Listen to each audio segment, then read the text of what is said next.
नमस्कार, मैं हूं वैशाली। आप देख रहे हैं the Bharat times news channel.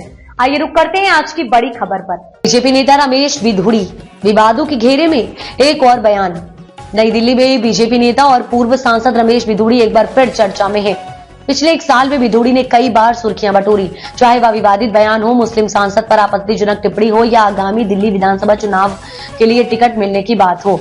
इस बार बिधूड़ी ने कांग्रेस नेता प्रियंका गांधी वाड्रा और दिल्ली के मुख्यमंत्री आतिशी पर विवादित बयान देकर नया बवाल खड़ा कर दिया है। प्रियंका गांधी और आतिशी पर आपत्तिजनक टिप्पणी की है। आपको बता दें कि रमेश बिधूड़ी ने हाल ही में कांग्रेस नेता प्रियंका गांधी वाड्रा और दिल्ली की मुख्यमंत्री आतिशी के खिलाफ विवादास्पद बयान दिया है। इस बयान ने राजनीतिक गलियारों में हलचल मचा दी है।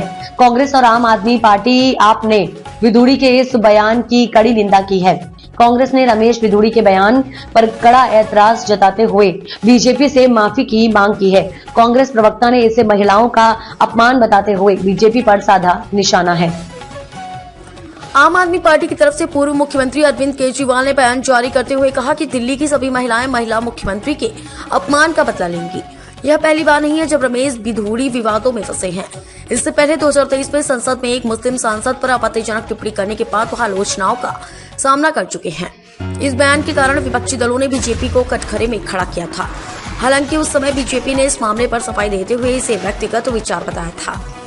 दिल्ली विधानसभा चुनाव में टिकट मिलने से नाराजगी हाल ही में रमेश बिधूड़ी को आगामी दिल्ली विधानसभा चुनाव के लिए टिकट दिया गया है। पार्टी के इस फैसले को लेकर भी कई वरिष्ठ नेताओं और कार्यकर्ताओं ने नाराजगी जाहिर की है।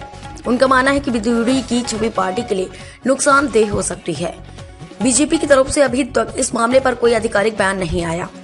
हालांकि पार्टी के कुछ नेताओं का कहना है कि बिधूड़ी का बयान व्यक्तिगत था और पार्टी इसे समर्थन नहीं देती।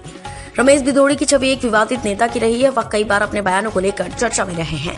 उनके समर्थक उन्हें बेबाक और सटीक बोलने वाला नेता मानते हैं, जबकि आलोचक उनके बयानों को गैर जिम्मेदाराना बताते हैं। बिधूड़ी के लगातार विवादों में रहने से उनके राजनीतिक भविष्य पर सवाल उठने लगे हैं। हालांकि बीजेपी ने उन्हें विधानसभा चुनाव का टिकट देकर यह संकेत दिया है कि पार्टी अभी भी उनमें भरोसा करती है। जनता की प्रतिक्रिया। सोशल मीडिया पर बिधूड़ी के बयान को लेकर जनता में मिली जुली प्रतिक्रिया है। कुछ लोग इसे राजनीतिक साजिश मानते हैं तो कुछ इसे एक महिला नेता का अपमान मानकर कड़ी सजा की मांग कर रहे हैं। अब यह देखना होगा कि इस विवाद का आगामी चुनाव पर क्या असर पड़ता और क्या बीजेपी बिधूड़ी के बयान पर कोई सख्त कदम उठाती है या नहीं। बीजेपी नेता रमेश बिधूड़ी विवादों के घेरे में एक और बयान। नई दिल्ली में बीजेपी नेता और पूर्व सांसद रमेश बिधूड़ी एक बार फिर चर्चा में है। पिछले एक साल में बिधूड़ी ने कई बार सुर्खियां बटोरी, चाहे वह विवादित बयान हो, मुस्लिम सांसद पर आपत्तिजनक टिप्पणी हो या आगामी दिल्ली विधानसभा चुनाव के लिए टिकट मिलने